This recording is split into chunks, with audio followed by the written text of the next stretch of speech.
ભારત ભૌગોલિક વિવિધતા ધરાવતો વિશાળ દેશ છે. ઉત્તરમાં હિમાલયની પર્વતમાળા, જેના ઊંચા શિખરો બારે માસ બરફથી ઢંકાયેલા રહે છે. પૂર્વમાં બંગાળનો ઉપસાગર, પશ્ચિમે અરબ સાગર અને દક્ષિણમાં હિન્દ મહાસાગર આવેલા છે.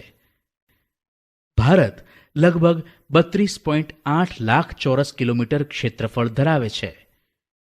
તેનો અંદાજિત વ્યાપ ઉત્તરમાં કાશ્મીરથી લઈ દક્ષિણમાં કન્યાકુમારી સુધી 3214 કિલોમીટર અને પૂર્વના અરુણાચલથી પશ્ચિમમાં ગુજરાતના કચ્છ સુધી 2933 કિલોમીટરમાં વિસ્તરેલો છે.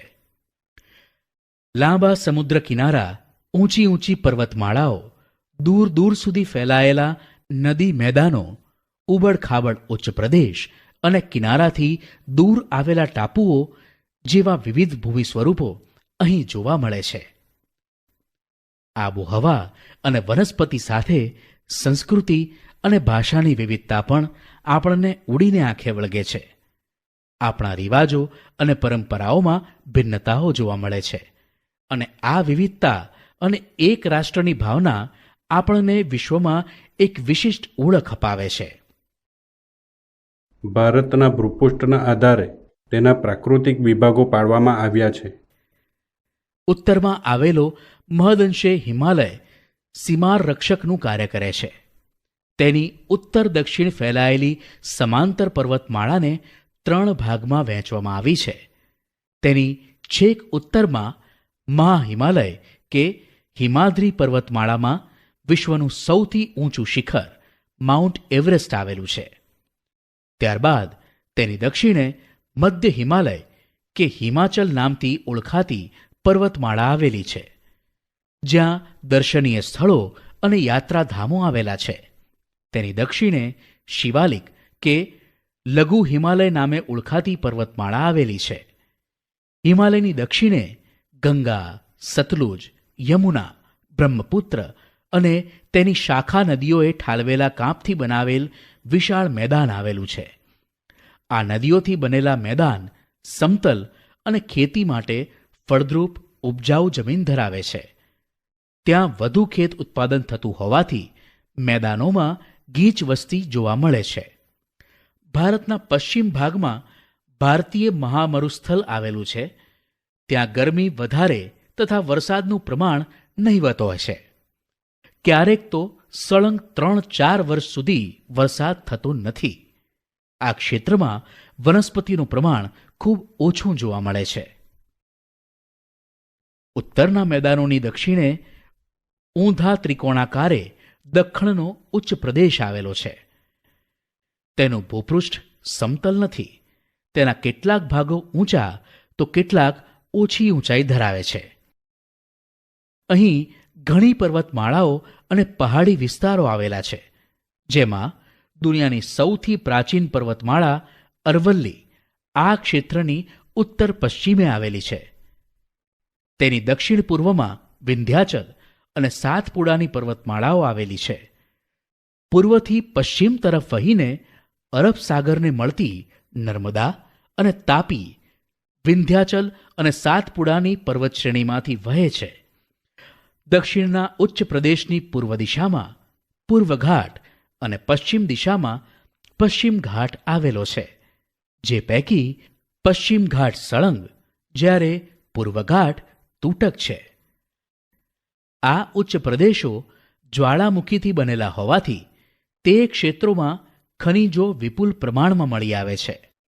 અહીં બતાવેલ ભારતના પ્રાકૃતિક નકશાનું અવલોકન કરો. પૂર્વ ઘાટની પૂર્વમાં અને પશ્ચિમ ઘાટની પશ્ચિમે કિનારાના મેદાન આવેલા છે. આ મેદાનોમાં પૂર્વ કિનારાના મેદાનની તુલનામાં પશ્ચિમ કિનારાનું મેદાન સાંકડું છે. ગોદાવરી, મહાનદી, કાવેરી અને કૃષ્ણા પૂર્વ તરફ વહીને ફળદ્રુપ મુખ ત્રિકોણ પ્રદેશ બનાવી બંગાળાના ઉપસાગરને મળે છે. બ્રહ્મપુત્ર અને ગંગા નદીએ બંગાળના ઉપસાગરમાં સુંદરવન નામના વિશાળ મુખ ત્રિકોણ પ્રદેશની રચના કરી છે. ભારતમાં 2 ટાપુ સમૂહ આવેલા છે. બંગાળાના ઉપસાગરમાં દક્ષિણ પૂર્વે આવેલા અંદમાન અને નિકોબાર તથા અરબ સાગરમાં કેરળના કિનારાથી પશ્ચિમે પરવાળાથી બનેલા લક્ષદ્વીપ ટાપુઓ છે. ભારતની છેક દક્ષિણે હિન્દ મહાસાગર આવેલો છે. વાતાવરણમાં થતા રોજિંદા ફેરફારને હવામાન કહે છે અને કોઈ પણ સ્થળમાં હવામાનના તત્વોની આશરે 30 વર્ષની સરેરાશ પરિસ્થિતિને આબોહવા કહે છે. ક્યારેક ગરમીનું પ્રમાણ વધે તો ક્યારેક ઠંડીનું, તો વળી ક્યારેક આકાશ વાદળછાયું બની જાય છે અને સૂર્ય વાદળો પાછળ ઢંકાઈ જાય. પવન વગેરેની વિગતો તમે રેડિયો કે ટીવી દ્વારા જાણી શકો છો. ભારતમાં આ મુજબની ઋતુઓ અનુભવાય છે. શિયાળો વિન્ટર, ડિસેમ્બરથી ફેબ્રુઆરી. શિયાળો ઠંડીની ઋતુ છે. આ દિવસોમાં સૂર્યના કિરણો ત્રાંસા પડતા હોવાથી અને ક્યારેક હિમવર્ષા થવાથી ઉત્તરના મેદાનમાં અને હિમાલયના પર્વતીય પ્રદેશમાં તાપમાન નીચું જાય છે. ગુજરાતના ઉત્તર ભાગમાં આવેલ વિસ્તારોમાં રાજ્યના બીજા વિસ્તારો કરતાં વધુ ઠંડી અનુભવાય છે. આ ઋતુમાં દિવસો ટૂંકા હોય છે. ઉનાળો સમર, માર્ચથી મે. ઉનાળો અકળાવનારી ગરમીની ઋતુ છે. આ દિવસોમાં સૂર્યના કિરણો લગભગ સીધા પડતા હોવાથી તાપમાન ઊંચું જાય છે. જો કે સમુદ્ર કિનારાના પ્રદેશોમાં ગરમીનું પ્રમાણ દેશના ખંડીય ભાગો કરતાં ઓછું રહે છે. બપોરે ગરમ સૂકા પવનો ફૂંકાય છે, જેને લૂ કહે છે.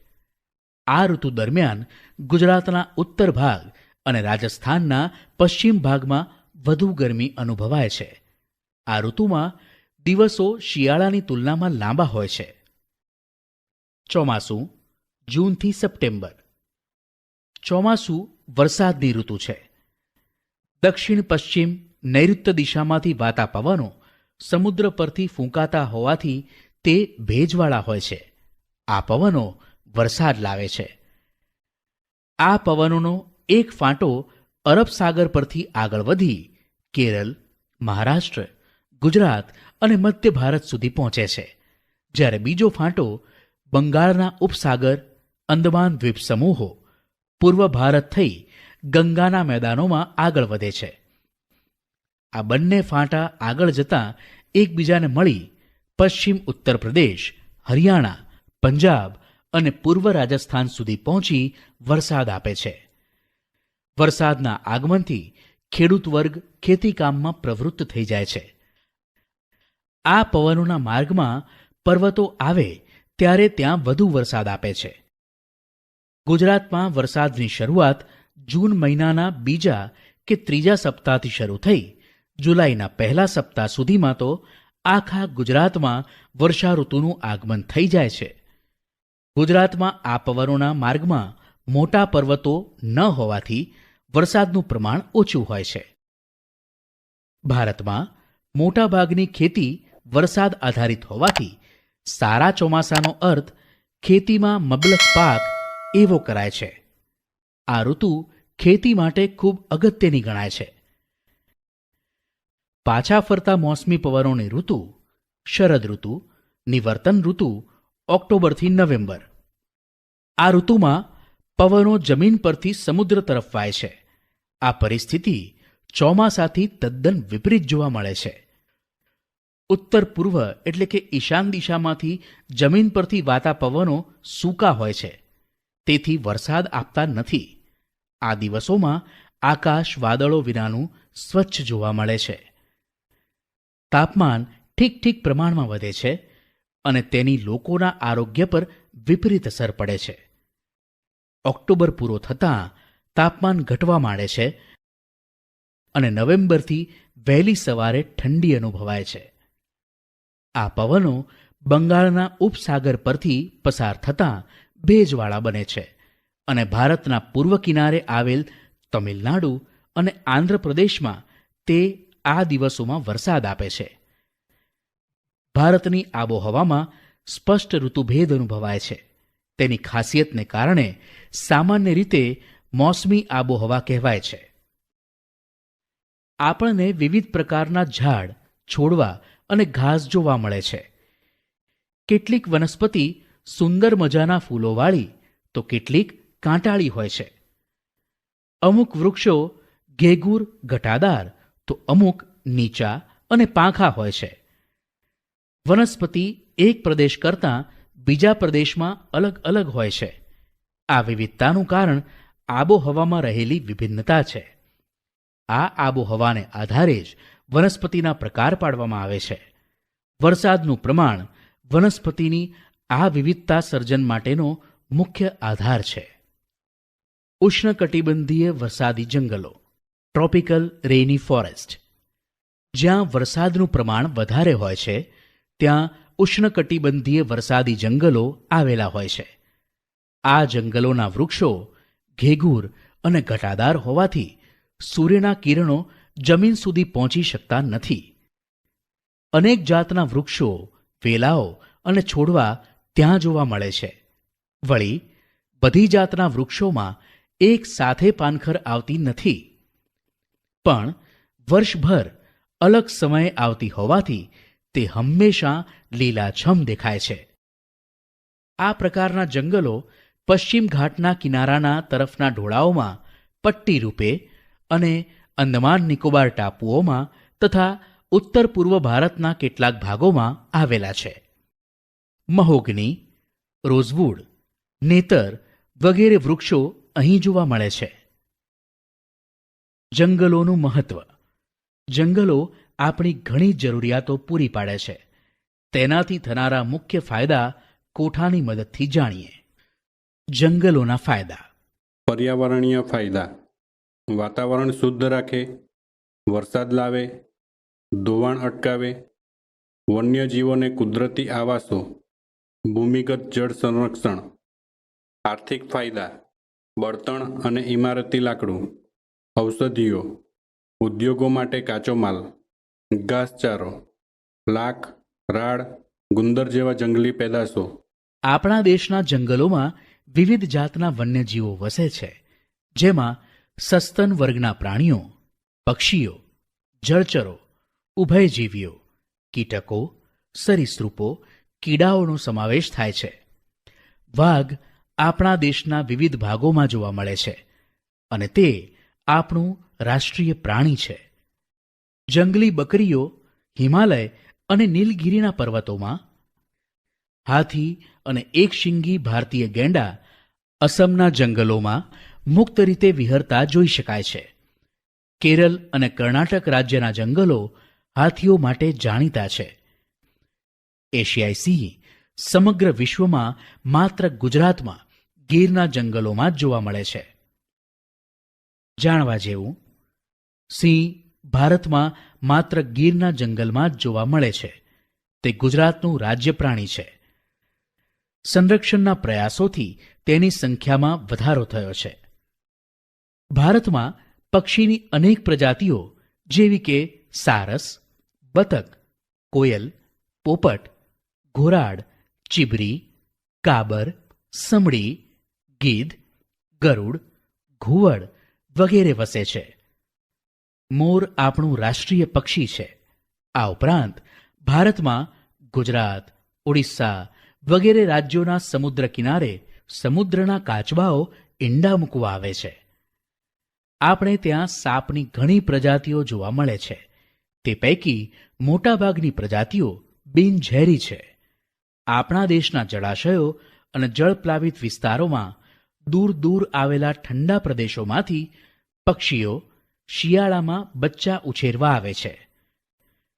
ગુજરાતનું નળ સરોવર, ખીજડીયા, થોળ, છારીઢંઢ વગેરે જગ્યાએ શિયાળા દરમિયાન હજારો વિદેશી પક્ષીઓ આવે છે અને શિયાળો પૂરો થતાં તે પોતાના વતનમાં પરત જાય છે.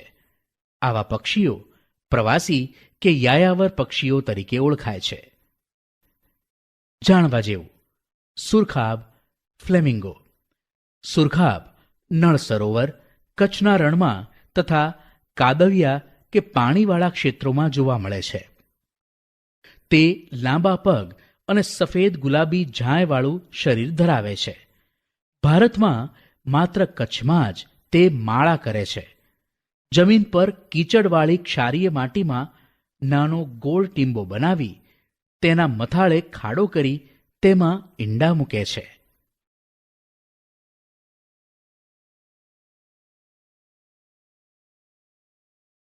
વન્યજીવોના સંરક્ષણના હેતુથી કેટલાક વિસ્તારોને ખાસ કાયદાકીય જોગવાઈથી વિશેષ વિસ્તારો કે ક્ષેત્રો જાહેર કરવામાં આવે છે.